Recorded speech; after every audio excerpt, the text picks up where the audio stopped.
eu queria iniciar essa quarta falando sobre Deus, sabe?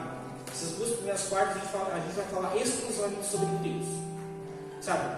Porque às vezes a gente começa a ver tantas coisas, tantas palavras bonitas, ministrações bonitas, e nós queremos entender muitas coisas que estão acontecendo à nossa volta, quando na realidade muitas vezes a gente não entende e nem compreende quem é Deus na nossa vida. A gente não entende a magnitude de Deus, a profundidade de Deus, a amplitude de Deus. A gente não entende essas coisas básicas. Então, nessas duas quartas nós vamos trabalhar muito a questão de Deus, para que a gente venha entender a existência de Deus e principalmente seus atributos.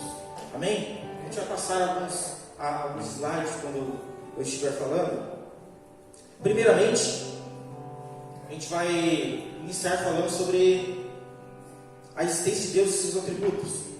Veja que quando nós falamos nesse estudo da existência de Deus, ela é conhecida também como a teontologia, que ela estuda a existência de Deus, os seus atributos e a relação de tudo isso com a nossa vida, com o ser humano, né? Então é um pouco sobre isso que nós vamos conversar hoje, né? Sobre a existência de um Deus grandioso, né? Os seus atributos que são inesgotáveis, mas a gente vai trabalhar um pouco sobre eles e principalmente a relação disso conosco, com o ser humano.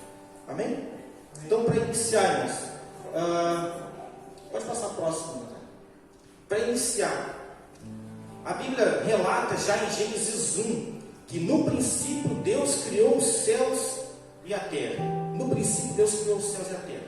Sabe? E o que nós entendemos antes de nós começarmos a falar um pouco mais sobre a existência de Deus? Primeiro, que em nenhum momento, irmãos, a Bíblia ela se preocupa em provar a existência de Deus. Em nenhum momento a Bíblia ela argumenta a questão de provar ou não a existência de Deus, porque a Bíblia ela apresenta um Deus já existente. O objetivo da Bíblia é mostrar um Deus eterno que deu princípio a todas as coisas e principalmente a relação de um Deus que criou todas as coisas com o ser humano. Então nós não vamos encontrar na Bíblia explicações lógicas sobre a existência de Deus. A Bíblia simplesmente mostra, revela, né, que nós possamos vislumbrar a existência de Deus, principalmente através da sua criação. Olha só que interessante, pode passar para o próximo. Em Romanos 1,20, Paulo diz algo que eu acho extraordinário. Ele diz o seguinte: porque os atributos invisíveis de Deus, isto é, o seu eterno poder e a sua divindade, claramente se reconhecem desde a criação do mundo, sendo percebidos por meio das coisas que Deus fez. Por isso, os seres humanos são indesculpáveis. Então, os atributos invisíveis de Deus. Então, a perfeição e a complexidade do nosso universo, ela implica na existência de um Criador. Sabe? Por isso que nós, cristãos, nós que realmente temos a nossa fé estabelecida, a gente não se preocupa muito em querer saber se Deus existe ou não existe. Na realidade, nós vamos pelo que a Bíblia nos diz, e a Bíblia nos mostra um Deus Criador. E mais do que isso, quando nós vamos entender todo o nosso planeta, o nosso universo, nós vemos que é necessário haver um Criador. Nada é por acaso. Por isso que é impossível, por exemplo, alguém provar a não existência de Deus. É impossível porque tudo à nossa volta implica em um Criador, implica em um administrador. Certa vez eu ouvi uma frase que eu achei muito interessante, que dizia: você precisa ter uma fé muito grande, uma fé enorme, para você crer que Deus não existe e que tudo se formou do nada, do que você crer que Deus existe. Sabe? Você precisa ter uma fé muito grande para dizer que tudo isso que existe, o universo, a complexidade, a perfeição, se originou do nada, simplesmente, né, de um evento cósmico. É impossível, porque a complexidade da natureza ela nos mostra isso. Por isso que é fascinante quando nós vamos estudar um pouco mais sobre a natureza, porque Deus ele não se preocupou em escrever na Bíblia algo que prova a sua existência, mas ele se preocupou em mostrar. É nos detalhes que ele mostra a sua existência, é nos detalhes que ele mostra a sua grandiosidade. São nos detalhes, é nos detalhes que ele mostra tudo aquilo que ele criou. E sobre o conhecimento de Deus, pode passar para o próximo. É interessante que Paulo também fala no versículo atrás, ele diz que, pois o que pode conhecer a respeito de Deus é manifesto entre eles, porque Deus lhe manifestou. Então, muitas pessoas querem buscar cada vez mais conhecer, né? Como se originou tudo, conhecer a Deus, conhecer o propósito da nossa vida, o propósito da criação, quando na realidade nós temos que nos preocupar em conhecer aquilo que é nos revelado. Porque Deus, Ele quer que nós o conhecemos, mas na medida em que Ele se revela, porque Ele se revela diariamente em nossas vidas. Porque nós não temos a capacidade de ter o conhecimento da plenitude de Deus. Isso não é suficiente para nós. No Salmo 139 já diz, no versículo 5, tu me cercas por todos os lados e põe a tua mão sobre mim.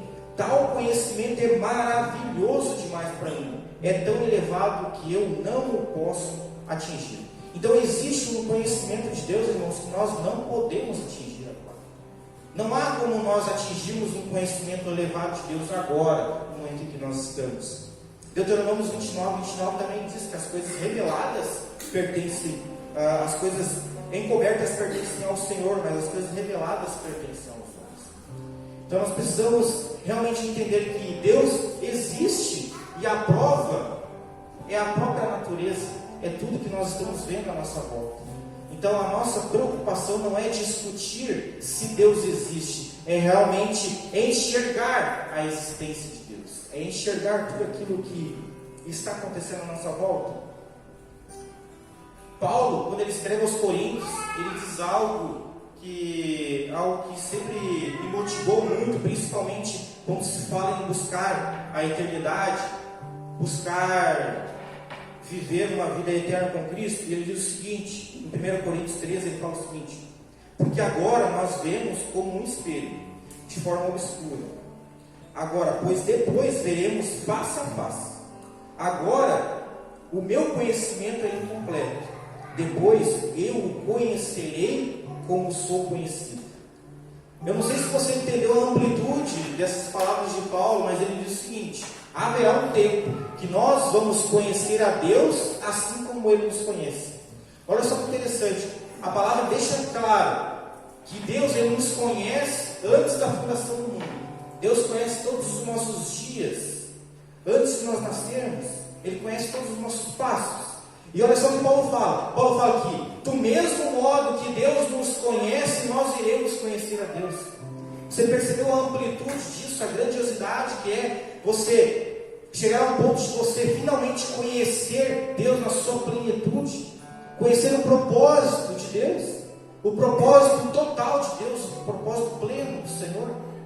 Sabe, hoje isso não é possível pela nossa capacidade humana, mas na eternidade, no dia que o Senhor voltar, nesse dia, irmãos, quando nós estivermos com Ele, nós iremos o conhecer face a face.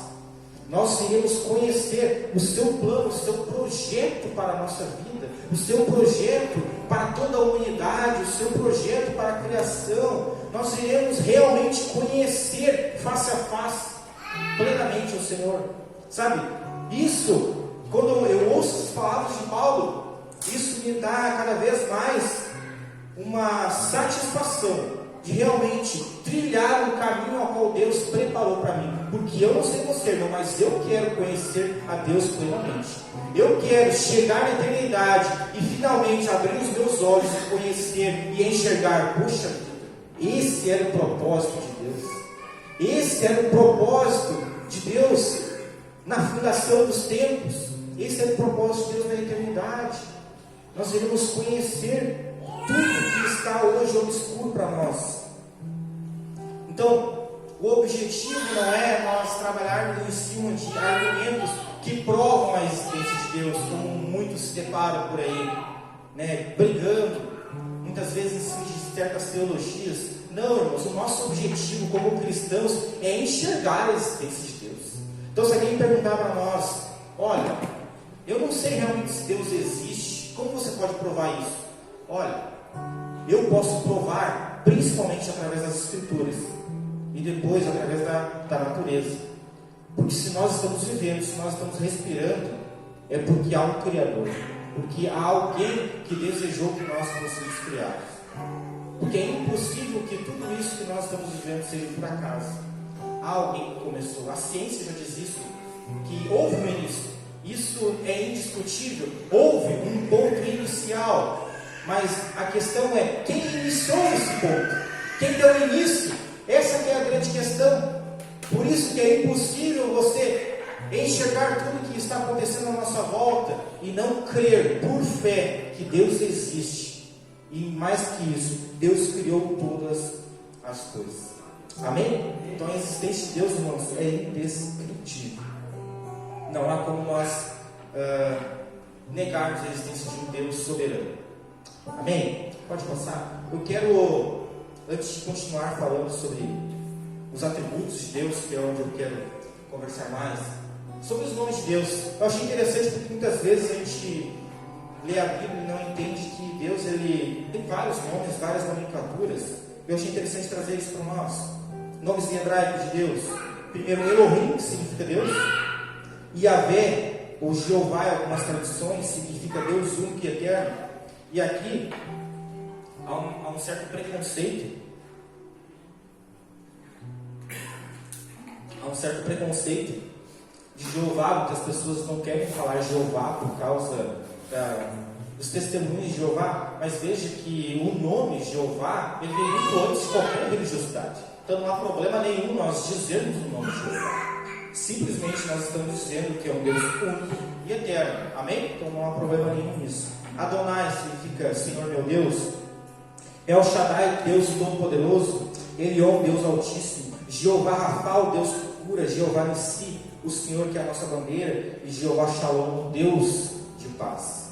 Amém? Alguns nomes, claro que a Bíblia ela traz uma nomenclatura muito grande quando se fala de Deus.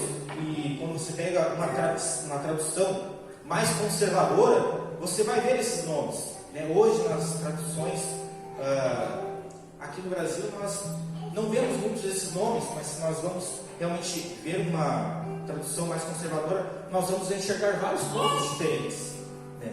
Então é interessante a gente ter esse entendimento. Amém? Pode passar. Os atributos de Deus. Os atributos de Deus. Sabe? Deus, ele se mostra através de alguns atributos no decorrer da sua história, no decorrer da nossa história.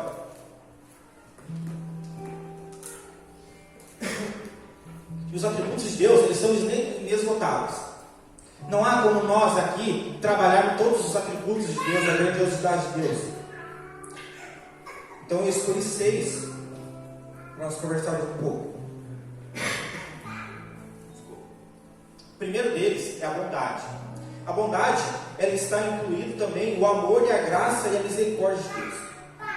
Em alguns versículos que falam sobre a bondade de Deus. O amor de Deus é melhor que a vida. O Senhor se compadece. Ele é rico em misericórdia. O seu amor o fez capaz de se doar. Então toda a bondade, todo o amor, toda a graça, toda a misericórdia, ela está exteriorizada em Deus. Ela está realmente estabelecida em Deus. Tanto que Jesus, quando ele se depara com um jovem rico, o jovem rico diz para ele: bom mestre. E ele diz: quem é bom? Só Deus que está no céu é bom. Só o meu Pai é bom. Então Jesus aí deixa claro que a bondade ela está expressada em Deus. Somente Deus é bom. Então o nosso Deus, ele tem a bondade como um dos seus principais atributos. E isso é importante nós termos muito em nós, porque às vezes a gente fica se perguntando sobre algumas coisas que acontecem na nossa vida, né? De um Deus severo, um Deus que muitas vezes castiga, e nós precisamos entender, irmãos, que um dos grandes atributos de Deus é a bondade, é o amor, é a sua misericórdia. Então nada que aconteça na nossa vida está fora da misericórdia do Senhor. Nada que aconteça na nossa vida está fora do amor do Senhor sobre nós. Porque o amor do Senhor, ele é um dos atributos mais visíveis, porque nós enxergamos o amor em Deus. Então nada que acontece na nossa vida foge do amor, foge da misericórdia e foge da bondade de Deus. Porque a bondade e o amor é um atributo do Senhor. Glória a Deus. O segundo, pode passar, o segundo é a fidelidade. Fidelidade. Tem alguns versículos que falam, eu separei 3, que diz: tudo que ele fala é verdadeiro. O seu chamado é fiel e é fiel em suas promessas. Sabe? É importante nós estabelecermos um entendimento de fidelidade para que a gente não venha tropeçar, para que a gente não venha deixar os caminhos do Senhor e acharmos que o Senhor não está sendo fiel sobre as nossas vidas, sobre o nosso plano, sobre a nossa caminhada, sobre aquilo que Ele estabeleceu sobre nós. Porque Deus, Ele estabeleceu uma promessa sobre a vida de cada um de nós aqui, irmãos. Tenha certeza disso. Você não está aqui por acaso. Deus, Ele tem um propósito na vida de cada um de nós. E a palavra diz que o nosso Deus, o Senhor, Ele é fiel para cumprir as suas promessas. Ele não é homem para mentir. Então, quando nós entendemos que um dos grandes atributos do Senhor é a fidelidade, nós podemos caminhar confiantes sobre o caminho que Ele estabeleceu na nossa vida, porque Ele é fiel para cumprir. Porque se Ele determinou algo sobre a minha e sobre a sua vida, irmãos, Ele vai cumprir. Por quê? Porque Ele é fiel. A fidelidade está expressada em Deus. Então, se Ele realmente estabeleceu algo sobre a sua vida, se Ele liberou uma palavra, se Ele liberou um propósito, dons e talentos sobre a sua vida, irmãos, tenha certeza, Ele é fiel para cumprir. Você precisa entender o tempo que as promessas irão se cumprir na sua vida. Mas a fidelidade do Senhor nunca pode ser questionada, porque a fidelidade também é um dos principais atributos do nosso Deus.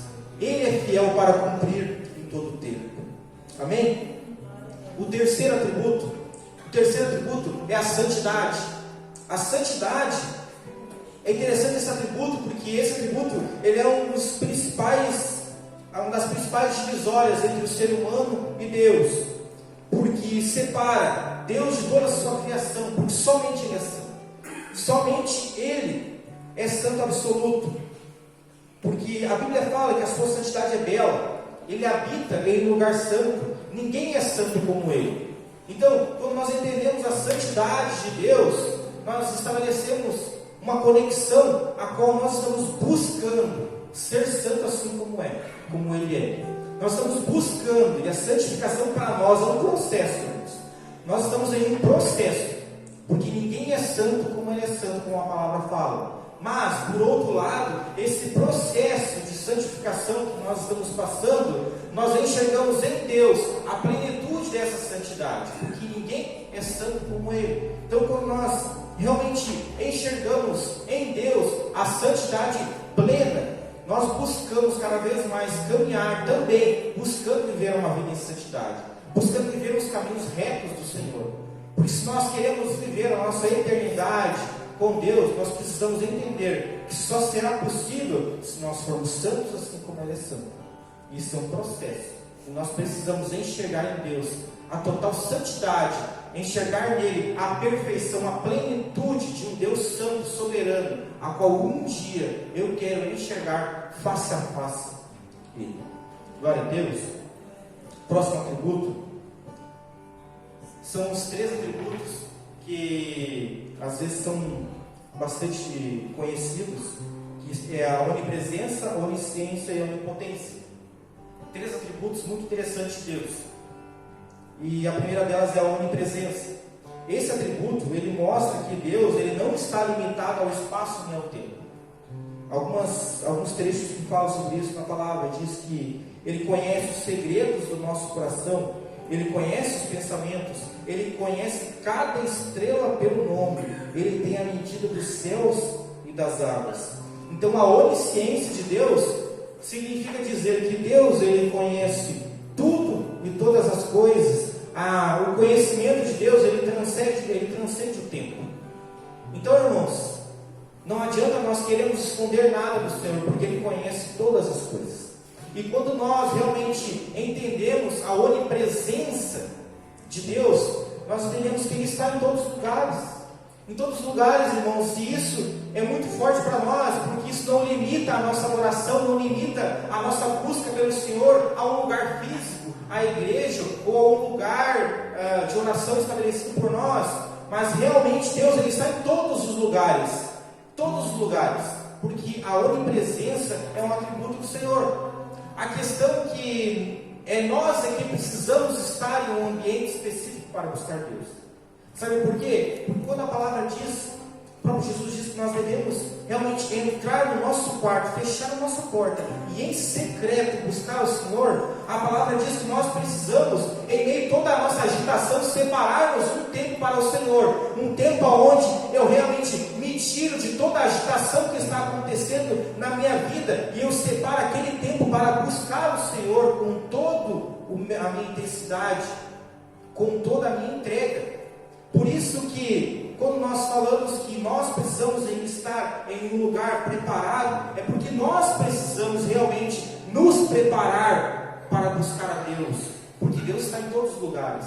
Então, o lugar, o seu secreto, pode ser diferente do meu secreto. Não necessariamente seja o seu quarto, pode ser qualquer outro ambiente a qual você realmente se feche para tudo que está acontecendo à sua volta e realmente estabeleça uma conexão com o Senhor. Esse é o seu secreto. Esse é o seu secreto. Então não estabeleça um lugar achando que Deus vai estar ou não. Deus está em todos os lugares. Nós é que precisamos achar o nosso lugar de adoração, achar o nosso lugar de secreto no Senhor. Amém? A onisciência. Deus tem um conhecimento total do passado, presente e futuro de cada um de nós. A palavra diz que Ele conhece, a onipotência. A onipotência. A onipotência do Senhor. A onipotência do Senhor, ela diz que expressa a soberania de Deus. Todo o poder está em suas mãos. Alguns versículos que falam sobre isso. Ninguém impede seus planos. Tudo foi criado por sua ordem e Ele dá e tira a vida. Quando nós entendemos a onipotência do Senhor, nós entendemos que Deus ele detém o poder para fazer todas as coisas. Tudo que foi criado foi através do seu poder. Nada que acontece na nossa vida, nada que acontece nesse mundo foge do poder do Senhor. O poder do Senhor é pleno. Nada é mais poderoso que o Senhor. E às vezes a gente fica um pouco preocupado com as coisas que Satanás faz à nossa volta, achando que Satanás está brigando com Deus. Na realidade, a briga de Satanás não é com Deus, irmãos. Entenda que Satanás, ele sabe que já está vencido, já está decretado, e ele sabe disso. Amém? Então, já está decretado. Mas o que Satanás está buscando neste tempo é nos levar junto com ele. Porque o inferno foi criado para ele e seus anjos, os anjos caídos. Agora, Satanás ele busca levar a sua criação junto com ele. E como nós entendemos que Deus ele é onipotente, Ele pode todas as coisas, irmãos, a palavra diz que em Cristo Jesus nós somos mais do que vencedores. A palavra também diz que nós temos que resistir ao diabo e ele fugirá de nós. Isso estabelece que quando nós realmente entendemos que o nosso Deus, Ele é um Deus poderoso, um Deus soberano que pode todas as coisas, nós entendemos que se nós estivermos nele, nada irá nos atingir. Se nós estivermos nele, realmente a nossa caminhada, ela pode ser difícil, mas a nossa caminhada vai ser vitoriosa no final. Isso com certeza. Porque Deus, Ele estabelece o seu poder em tudo à sua volta. Algumas coisas acontecem através da sua permissão, da sua vontade permissiva. Não porque Ele não pode, porque não é o tempo de algumas coisas acontecerem na nossa vida. E quando nós entendemos que Deus pode todas as coisas, isso deve criar em nós um anseio cada vez mais de buscar um relacionamento com esse Deus que pode todas as coisas. Então, se eu entendo que o meu Deus, Ele é onipotente, onipresente, onisciente, Ele sabe, Ele está em todos os lugares, Ele pode todas as coisas, eu quero estar perto desse Deus. Eu quero ter um relacionamento com esse Deus. Eu quero realmente entrar no secreto e me relacionar frente a frente com esse Deus. Porque não há outro como Ele. E eu quero estar realmente caminhando com esse Deus que pode todas as coisas. Porque se nós estamos em Cristo Jesus, nada pode realmente nos derrubar. A dificuldade pode vir, mas se nós estivermos realmente em Cristo, nada irá nos derrubar. Amém, irmãos? Então, quando nós entendemos os atributos do Senhor, isso deve causar em nós um anseio para o buscar cada vez mais, entendendo que todos os atributos de Deus são inesgotáveis. Tudo está concentrado nele. Mas quando nós vamos discorrer sobre alguns deles, nós percebemos, poxa vida, como Deus é grande. Sabe, é algo tão básico, mas a gente não se dá conta. A gente vive a nossa vida de religiosidade, e muitas vezes, não que seja necessariamente errado, mas às vezes a gente perde a noção de Deus. A gente perde a noção da grandiosidade de Deus. A gente perde a noção da amplitude, da plenitude do nosso Deus. A gente perde a noção do poder de Deus.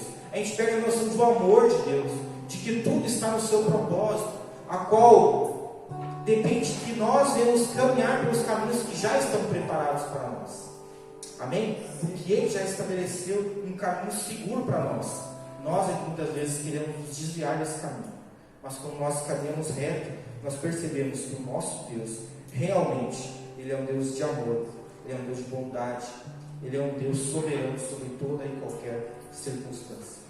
Amém, irmãos?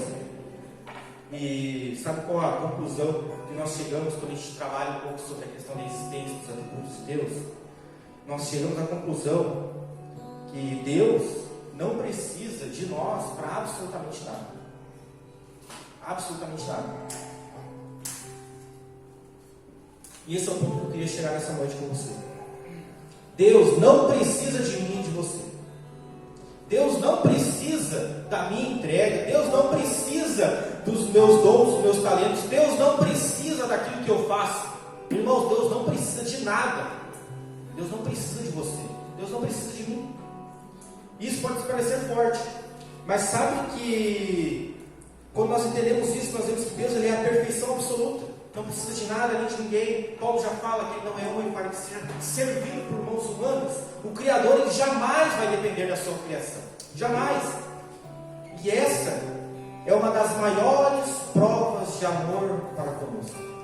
Sabe por quê? Porque acompanha-nos um Deus infinito, poderoso, soberano, que não precisa de nada, nem de ninguém, que não é servido por mãos humanas. Ele escolheu criar eu e você. Sabe por quê? Porque Ele se importa com eu e você.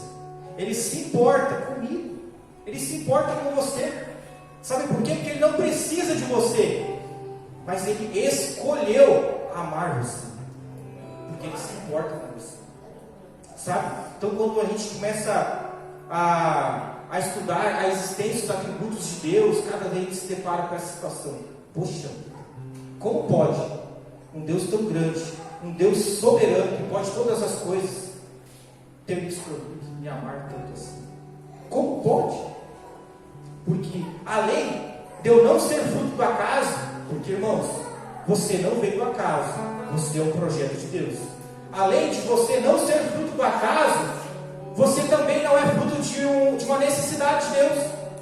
Você não é fruto de acaso nem de uma necessidade de Deus. Você é fruto da vontade soberana do Senhor.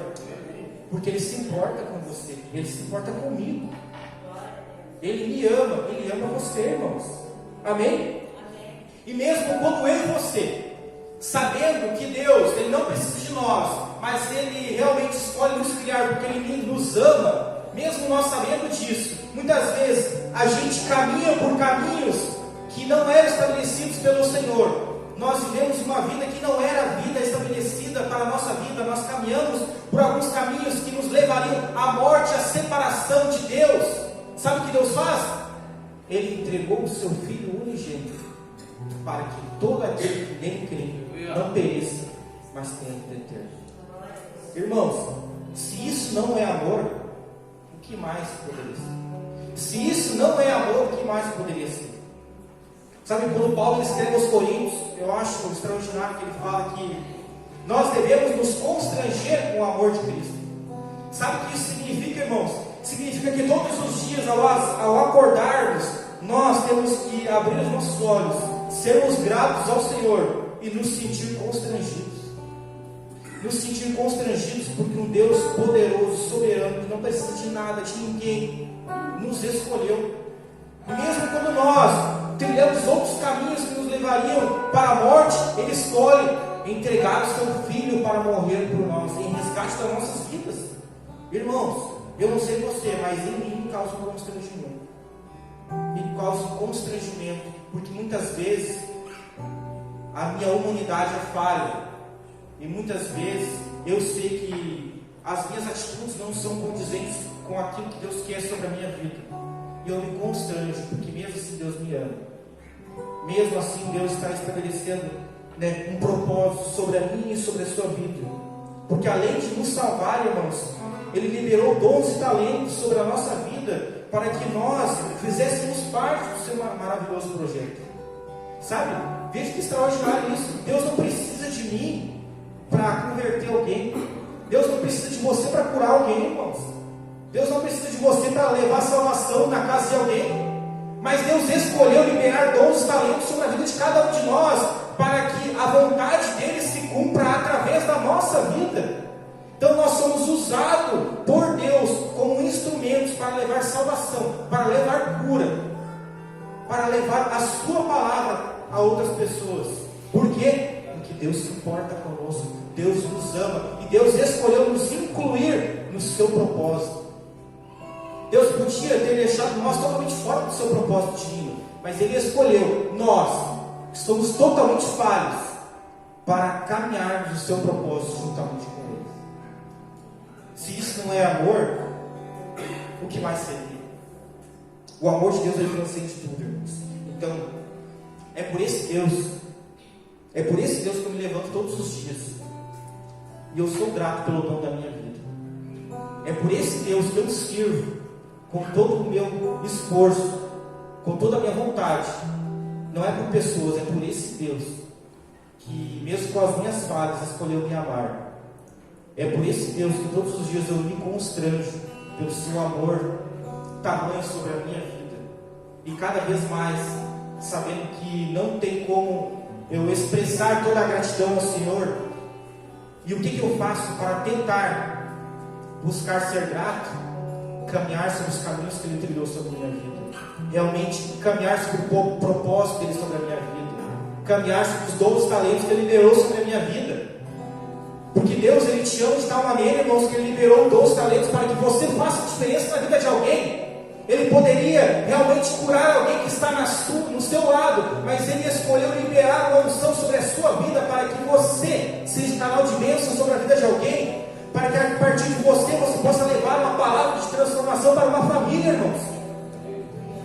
Esse é o propósito de Deus para a nossa vida, que nós venhamos realmente fazer parte do seu projeto divino. Porque Deus podia fazer todas as coisas em nós, mas Ele escolheu nos amar e nos incluir no seu propósito. Amém? Então, que nessa noite a gente consiga sair daqui com esse entendimento de que, quando eu busco conhecer a Deus, os seus atributos, a sua grandiosidade, eu chego à conclusão que Deus não precisa de mim para nada, mas que Deus me amou de tal maneira que me incluiu no seu propósito, porque Ele se importa, irmãos, com cada um de nós individualmente. E muitas vezes nós viramos as costas para esse amor de Deus para conosco. Muitas vezes a gente quer trilhar o nosso caminho, mas eu quero dizer para você nessa noite, irmãos, queira andar lado a lado com um Deus soberano que pode todas as coisas. Queira andar lado a lado com um Deus que, mesmo com as suas falhas, Ele não desistiu de você. Ele quer que você faça a diferença através da sua vida. Ele não quer que você esteja apenas aqui sentado, mas Ele tem um propósito, irmão, sobre a sua vida. E se você está aqui, irmãos, você sabe disso. Você sabe disso porque Deus já liberou algo sobre você. Então caminhe sobre aquilo que Deus tem liberado sobre a sua vida. Glória a Deus. Se coloque de pé, irmãos. Aleluia.